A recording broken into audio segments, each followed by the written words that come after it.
이사야 24장은 어제 성종호 목사님 말씀해 주신 것처럼 새로운 국면으로 들어가서 심판의 말씀을 또한 경고의 말씀을 하십니다. 지금까지 이스라엘과 각 나라들에 대해서 심판하셨다면 이제는 온 세상까지 확장되어서 온 세상 가운데 임하는 심판에 대해서 경고하고 말씀하십니다. 심판의 주체는 하나님이 되시고 심판의 대상은 모두가 됩니다. 누구도 벗어날 수 없고 누구도 예외가 될 수 없습니다. 근데 오늘 이 말씀, 이사야 24장 말씀에서 심판의 모습을 이렇게 형상화돼서 눈으로 보여지는 것처럼 이미지화 시키고 있어요. 그래서 이 심판의 모습이 어떻게 될 것이다 라고 말씀하실 때 어제 본문에 나와 있었던 1절부터 13절까지의 말씀을 보면 계속해서 반복되어 있는 말씀, 공허, 혼돈, 황폐, 황무, 이런 표현들은 창조 때에 있었던 창조 이전의 모습을 기억나게 떠올리게 해줍니다. 그래서 땅이 공허하고 혼돈하였던 그 창조 이전의 세대를, 그 시대를 기억하게 하면서 마치 하나님께서 심판하시며 창조 이전의 세대로 그 전처럼 바꾸시겠다는, 되돌리시겠다는 말씀처럼 보여지게 됩니다. 또 오늘 18절, 19절 말씀에 표현되어 있는 하늘의 수문이 열려지고 땅의 기초가 흔들린다는 표현은 노아의 홍수 때를 떠오르게 합니다. 하나님이 심판을 통해서 모든 것을 되돌리겠다 말씀하시는 것처럼 보여집니다. 어제 또한 귀한 말씀 나누어 주셨는데, 이 심판의 이유는 어제 본문 5절 말씀에 나와 있습니다. 제가 다시 한번 어제 본문인데요, 5절 말씀, 이사야 24장 5절 말씀을 다시 한번 읽어보길 원합니다. 5절 말씀 함께 읽겠습니다. 시작. 땅이 또한 그 주민 아래서 더럽게 되었으니 이는 그들이 율법을 범하며 율례를 어기며 영원한 언약을 깨뜨렸음이라. 이 심판을 하실 수밖에 없는 이유가 다른 이유가 아니라 땅이 범죄했기 때문이 아니라 이 땅의 다른 것들 때문이 아니라 하나님의 말씀을, 그 땅에 사는 주민들이 하나님의 말씀을 버리고 어기고 그 하나님의 그 영원한 언약을 깨버렸기 때문이라고 기록되어져 있습니다. 이 땅이라고 표현되어져 있는, 이 온 세상이라고 표현되어져 있는 것이 단지 자연 환경만을 의미하는 것일까요? 사회와 경제, 문화, 이 땅의 주민들이 만들어놓은 모든 것들, 교육, 문화, 가정, 또한 교회, 저희가 일하고 있는 직장터, 그 모든 것이 아닐까요? 이 땅의 어그러짐들을 보게 됩니다. 이 땅을 살아가면서 황폐해져 버린 것들을 보게 됩니다. 그런데 그 원인, 그 이유가 다른 것에 있는 것이 아니라 하나님의 사람들이 하나님의 말씀을 저버렸기 때문이라고 말씀하고 있습니다. 오늘 말씀을 준비하면서 지난주부터 계속 읽고 또 읽고 묵상하는데, 그래서 오늘 부분뿐 아니라 어제 말씀부터 계속 이어서 계속 묵상하는데, 이 말씀이 그냥 심판하시겠다라는 말씀이 아니라 다르게 이렇게 와닿는 거예요. 그냥 죽이고자 하면 그냥 총을 쏘면 됩니다. 그런데 왜 자꾸 이렇게 내가 쏜다 조심해, 제발 움직이지 마, 쏜다 이렇게 얘기하는 것은 쏘기 싫다는 거죠. 쏘지 않게 해달라는 거죠. 하나님이 우리에게 심판하겠다, 그런데 그 이유가 이런 것이다, 심판할 수밖에 없다, 너희가 아무도 벗어날 수 없다, 모두에게 해당된다, 계속해서 반복해서 말씀하시는 것은 심판 안 하게 해달라는 거죠. 돌이키라는 것이죠. 부모가 자녀에게 방을 치우라고 얘기합니다. 근데 또 얘기하고 또 얘기하는데 안 해요. 얼르기도 하고 선물도 줘보기도 하고, 근데 또 치우지 않으면 그때서야 너 이렇게 하면 안 하면 혼나라고 얘기하게 되죠. 그래도 또 안 치우고 또 안 치우면 너 이러면 정말 혼나 하다가 혼내게 되는데요, 혼내는 게 목적이 아니기 때문에 계속해서 혼낸다는 얘기를 하는 거죠. 애들이 치워봤자 얼마나 치우겠습니까? 다시 치워야 돼요. 그런데도 오랜 시간 계속해서 반복하고 얼르고 또 얘기하는 것은 사랑하는 아들이고 딸이니까 얘기하는 것입니다. 사랑하는 자녀가 잘 살길 바라서 말하는 것이죠. 그래서 하나님은 오늘 이 말씀이 어떻게 와닿냐면요, 하나님의 경고등처럼 와닿는 것입니다. 이 황폐함을 볼 때마다 기억하라는 거죠. 기억하고 너희가 이 땅의 황폐함을 보게 될 때 다시 내가 하나님의 말씀을 어겨서 그렇구나, 내가 하나님의 말씀을 저버려서 그렇구나 기억하고 다시 돌이키라고 말씀하시는 것이죠. 오늘 말씀에서도 다시 반복되는 몇 가지의 시선들이 있습니다. 오늘 말씀은 이사야의 시선을 따라서 몇 종류의 사람들이 보여지게 되는데요.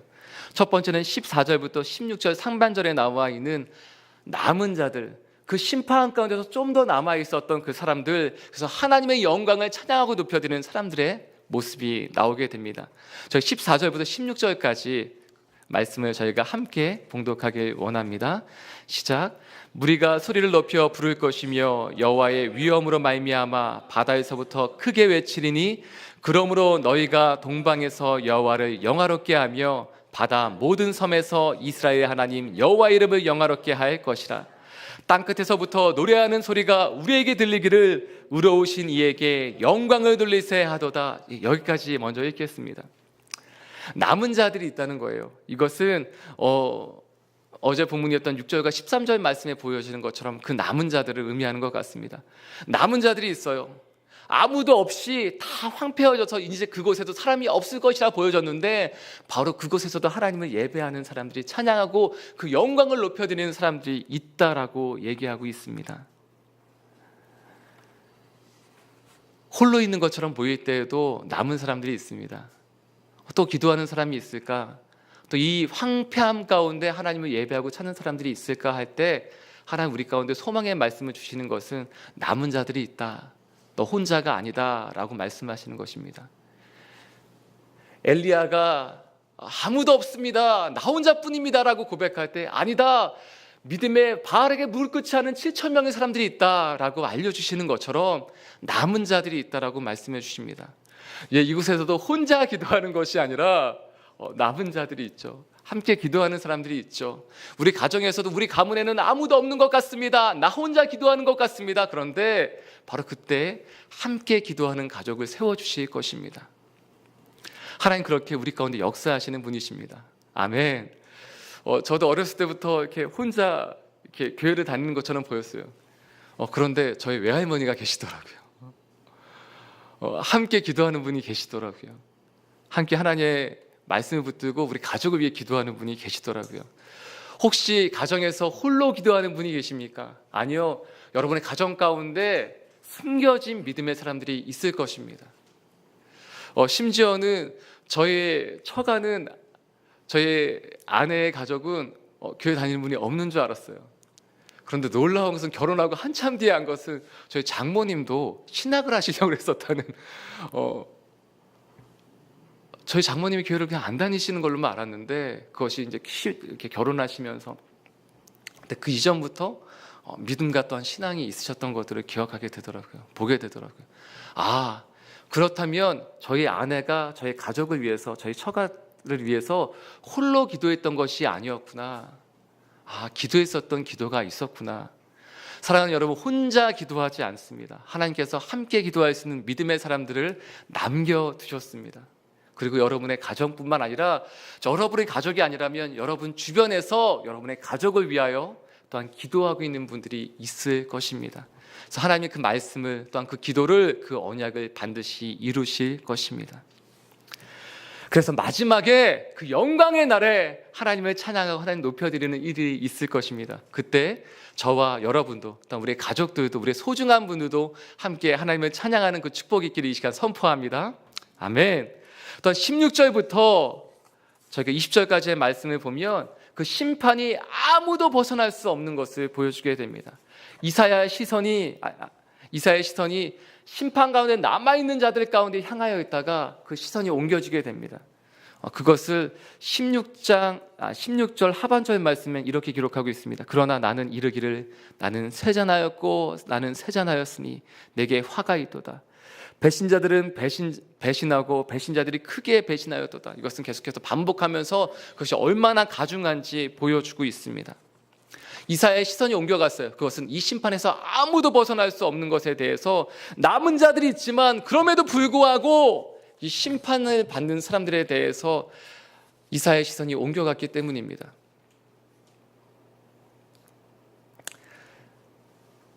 네, 믿음의 사람들은 그렇습니다. 기쁨 가운데 있지만 그 기쁨 가운데 머물러 있는 것이 아니라 그럼에도 불구하고 심판받는 사람들에 대해서 우리가 함께 아파하게 되는 것이죠. 하나님의 마음을 갖고 품은 사람들은 그냥 악인들이 심판받을 때 잘됐다, 드디어 심판받는구나, 너희들은 멸망받아 마땅한 사람들이야 라고 얘기하는 것이 아니라 그 사람들을 보면서도 안타까워하는 마음들이 있는 것이죠.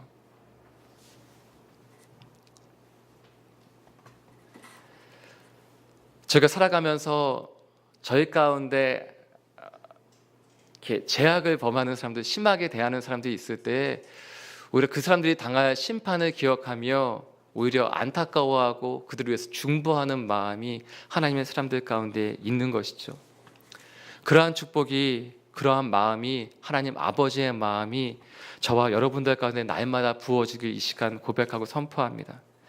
이 심판이 얼마나 가중한지 17절 말씀, 18절 말씀에는 두려움과 함정과 올무라는 표현으로 표현하고 있어요. 두려움 가운데 도망치면 함정에 빠지게 되고 그 함정에서 간신히 벗어나게 되면 또 올무에 걸려들게 될 거라고 얘기합니다. 마치 홍수날에 있었던, 노아의 홍수에 있었던 것처럼 하늘과 땅에서 동시에 심판이 임하여서 누구도 벗어날 수 없다라고 얘기하고 있는 것이죠. 그리고 이 심판은 21절 말씀에 보면 또 다른 시선 가운데 옮겨지게 됩니다. 21절 말씀 저희가 함께 읽기 원합니다. 시작. 그날에 여호와께서 높은 데에서 높은 군대를 벌하시며 땅에서 땅의 왕들을 벌하시리니 모두가 하나님의 주권 가운데 있다라고 선포하는 것입니다.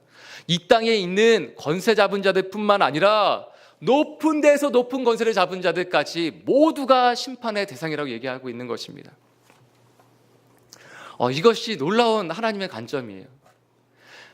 이것이 성경 말씀에 있는 놀라운 관점인 것을 기억하게 됩니다. 왜냐하면 이때까지의 신들에 대한 부분은 그냥 누가 전쟁을 해서 이기면 그냥 그 신들의 전쟁이에요. 그래서 한 나라가 이기면 그 신들이 이겼구나. 그런데 하나님은 이스라엘 가운데 놀라운 새로운 관점에 대해서 말씀해 주고 있는 거예요. 이 땅뿐만 아니라 모든 것이 하나님의 주권 가운데 있다라고 고백하고 선포하고 있는 것입니다. 왜 하나님의 백성 이스라엘이 언약의 백성이고 약속의 백성이고 하나님의 백성이었던 이스라엘이 왜 심판을 받게 되었는가? 왜 이방 민족에게 심판을 받게 되었는가? 그 이방 민족 또한 하나님의 도구로 하나님께서 사용하셨다라고 말씀하고 있는 것입니다. 이것이 저희는 그냥 쉽게 받아들였지만 이 당시에는 생각할 수 없는, 다른 종교에는, 다른 나라에는 없는 관점이에요. 하나님이 모든 것을 내 발 아래 두었다. 그래서 심지어는 오늘 21절 말씀에 있는 것처럼 여기서 높은 데에 있는 높은 군대들까지 멸하실 것이라고 말씀하시는 것은 물론 이것을 해석할 때는 공중의 권세 잡은 자, 사단 악한 영들에 대해서도 볼 수 있겠죠. 또한 각 나라와 권세 잡은 자들을 얘기할 수 있겠죠. 그런데 이 말씀은 모든 것들이 하나님의 주권 가운데 있고 하나님의 심판의 대상이고 하나님의 주권 가운데 있다고 고백하고 선포하고 있는 것입니다. 그래서 이 관점에서 보면 북이스라엘과 남유다가 아수르와 바벨론에 패망하고 포로로 끌려갈 때 그 이유가 무엇이냐? 혼란에 빠져있던 그들에게 이것은 내가 한 것이다, 내가 그들을 도구로 사용한 것이다 라고 말씀하고 있는 거예요. 제일 힘들고 사람을 미치게 하는 것이 무엇입니까? 이유 알지 못하고 혼나는 겁니다. 그냥 당하는데 이유 알지 못하는데 당하는 거예요. 내가 왜 이런 일을 당하는지 알면 그냥 해석이 되면 그냥 괜찮을 수 있어요. 그런데 이유를 알지 못하고 혼나고 당하면 이것이 사람으로 하여금 정말 힘들게 하는 것이죠. 근데 이것이 포로로 끌려가 있는 하나님의 도성이었던 예루살렘이 멸망하고 침략당하고 포로로 끌려가 있던 하나님의 백성들 가운데 하나님 우리를 버리셨구나, 하나님 죽으신 것이 아닌가, 하나님이 정말 살아계신 것인가 라고 고민에 빠져있던 그들 가운데 이 말씀이 기억나게 되는 것이죠. 여러분, 이사야는 이때 심판 이전에 하나님의 말씀을 선포하지만 하나님의 백성들, 이스라엘 백성들은 이것을 받아들이지 않았어요. 근데 언제 이 말씀을 기억하게 되느냐? 심판 이후에 포로기에 끌려가 있던, 그리고 예루살렘에서 이미 패망되어 있고 침략당해서 하나님의 도성이 완전히 무너져 있는 그때에 이 말씀을 기억하게 되는 것입니다. 폐허 속에서 포로로 끌려간 타국 땅에서 하나님이 우리를 먼저 버리신 것이 아니라 우리가 하나님의 말씀을 먼저 저버린 것이구나. 이사야 24장 5절 말씀과 같이 우리가 먼저 하나님을 저버리고 하나님의 영원한 언약을 우리가 파기했구나, 우리가 깨트렸구나 라는 것을 기억하게 된 것입니다. 그래서 다시 한번 인생에 대한, 자신들의 삶에 대한 새로운 관점으로 자신의 인생을 해석하게 되는 것이죠. 그것이 이해가 되니까 포로로 잡혀있던 바로 그곳에서, 바벨론 땅에서, 바로 그 자리에서 예배하기 시작한 것입니다. 예루살렘에서만 예배해야 된다고 믿고 있었던 그들이 포로로 끌려가 있는 바로 그 자리에서 하나님을 예배하기 시작한 것입니다. 그리고 그것이 이해가 되니까 왜 하나님이 그들을 도구로 사용하셨는가, 왜 우리가 심판을 받을 수밖에 없었는가 하는 것이 이해가 되니까 다시 성전을 건축하러 예루살렘으로 돌아가게 되는 것입니다. 사랑하는 여러분, 우리의 인생에 대한 해석은 하나님이 하셔야 되는 것입니다. 이 땅의 가치관으로, 이 세상에 대한 그 것들로 해석되는 것이 아니라 하나님만이 우리의 인생을 해석하실 수 있습니다.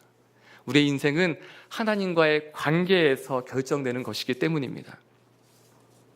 이사야의 시선도 옮겨가게 됩니다. 근데 마지막에 이사야의 시선이 다다르게 되는 것은 오늘 말씀 이사야 24장 23절 말씀입니다. 23절 말씀 저희가 함께 읽기 원합니다. 시작.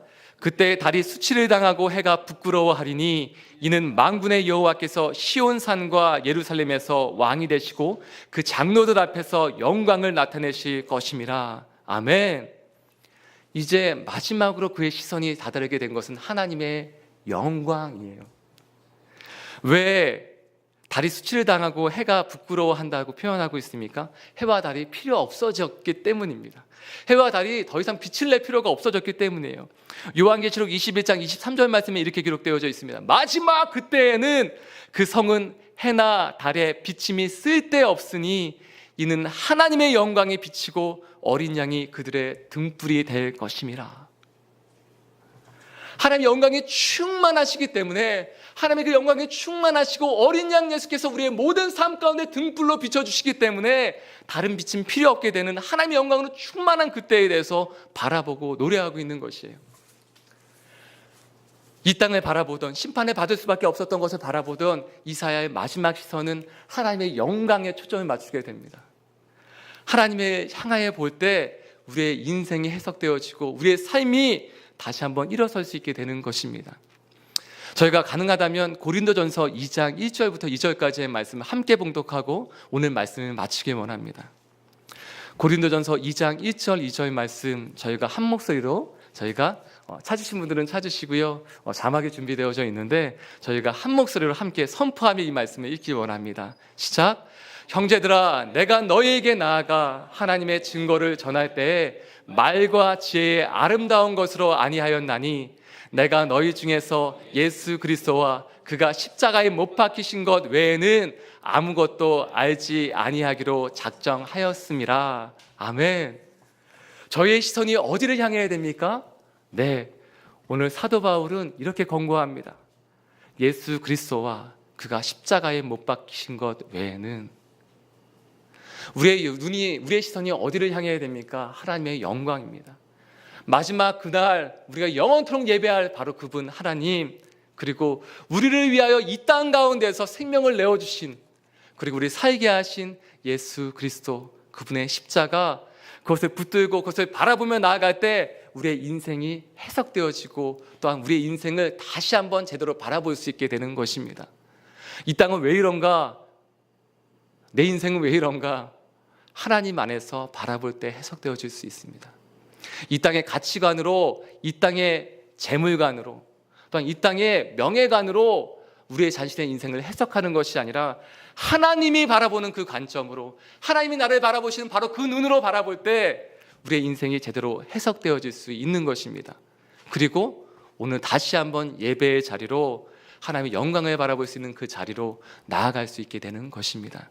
시간에 기도하며 주 앞에 나아가기 원합니다. 함께 기도하실 때, 예 주님, 우리의 인생이 하나님의 영광을 바라보는 인생이 되게 하여 주시옵소서. 오직 예수 그리스도만, 그분의 십자가만 바라보며 그 안에서 해석되어지는 인생이 되게 하여 주시옵소서.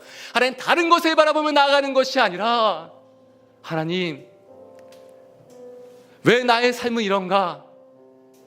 하나님 안에서 해석되어질 수 있습니다. 이 땅의 관점을 바라보면 절망과 아픔밖에 없을 수 있지만, 하나님, 주의 말씀을 통하여 나의 삶을 다시 한번 바라보게 하여 주시옵시고, 하나님 이사야 24장 5절 말씀에 있는 것처럼 내가 하나님의 말씀을 어기고 저버리는 것이 아니라 하나님의 그 영원한 언약을 깨버리는 것이 아니라 하나님 우리 가운데 계속해서 말씀하시며 부탁하시는 것처럼 다시 한번 말씀을 붙잡아라. 다시 한번 그 영원한 언약을 회복하자. 돌이키자. 다시 한번 나와 함께 걷자라고 말씀하시는, 나의 영광을 바라보라 라고 말씀하시는 하나님 음성 가운데 하나님 응답하며 나는 우리의 삶이 되게 하여 주시옵소서. 시간 함께 기도하며 주 앞에 나가기 원합니다. 함께 기도하시겠습니다. 하나님 아버지, 시간 기도함으로 주 앞에 나아갑니다. 우리의 마음을 드리며 뜻을 드리며 주 앞에 나아갑니다. 하나님 다른 것을 바라보며 나아가는 것이 아니라 하나님 아버지 주의 영광 바라보며 나가게 해 주시옵소서. 하나님 다시 한번 주께서 우리 가운데 부탁하시고 권고하며 말씀하시는 것처럼 하나님 주의 말씀을 붙들고 하나님 그 말씀을 저버리며 나가는 것이 아니라 다시 한번 그 영원한 언약을 회복하기 위하여 하나님 주 앞으로 나아가는 우리의 삶이 되게 하여 주시옵소서. 나의 인생을 바라볼 때에도 하나님 이 땅을 바라볼 때에도 하나님 아버지 주의 눈으로 주의 영광을 통하여 바라보게 하여 주시옵소서. 하나님 아버지의 마음을 품고 나아갈 때 하나님 이 땅 가운데 이 맑은 심판의 가운데 하나님 다시 한번 주의 하나님 아버지 그 어려움과 안타까움이 하나님 나의 죄악이었음을 고백하며 하나님 아버지 주 앞에 나갈 수 있는 그 은혜가 있게 하여 주시옵소서. 아버지 주님 찬양하며 나아갑니다. 주의 십자가를 바라보며 나아가길 원합니다. 하나님 아버지 감사합니다. 하나님 아버지 이사야의 그 시선과 같이 우리의 눈이 아버지의 영광까지 나아가게 하여 주시옵소서. 심판받을 수밖에 없는 이 땅의 안타까움을 바라보는 것을 뛰어넘어 하나님 그 너머에 계신 예수 그리스도 또한 그 십자가를 바라보며 영원토록 주님만을 예배할 그 땅에서의 바로 그곳에서의 예배 그 영광을 기억하며 나가게 하여 주시옵소서. 하나님 혹시 너무나 황당하고 당혹스럽게 하나님 이해할 수 없는 상황 가운데 내가 왜 이런 아픔을 당해야 되나, 심판을 당해야 되나, 하나님 나를 버리신 것 같이 여겨지는 그러한 분이 계십니까? 이유를 알고 혼나면 괜찮은데 이유를 알지 못하는 분이 계십니까? 하나님 오늘 말씀을 통하여 또한 성경 말씀 가운데 다시 한번 나아갈 때 하나님 그 인생이 해석되어진 역사가 있게 하여 주시옵소서. 그로 말미암아 바로 그 자리에서 다시 한번 예배가 회복되어지고 하나님께 돌아올 수 있는 그 은혜를 허락하여 주시옵소서. 이 모든 말씀 예수님의 이름으로 기도드리오며 이제는 우리 주 예수 그리스도의 무한하신 은혜와 하나님 아버지의 크신 사랑하심과 성령의 이루어하시고 다시 한번 힘주시며 예배자를 초청하시는 그 역사가 여기서 기도하며 주 앞에 나가길 원하는 모든 하나님의 사람들과 그 가정과 일터 가운데 또한 땅끝에서 지금도 복음을 위하여 힘쓰고 애쓰며 사랑을 전하며 살고 계신 모든 성도님들의 그 삶과 사역 가운데 이제로부터 영원토록 함께 하옵시기를 간절히 축원드리옵나이다. 아멘.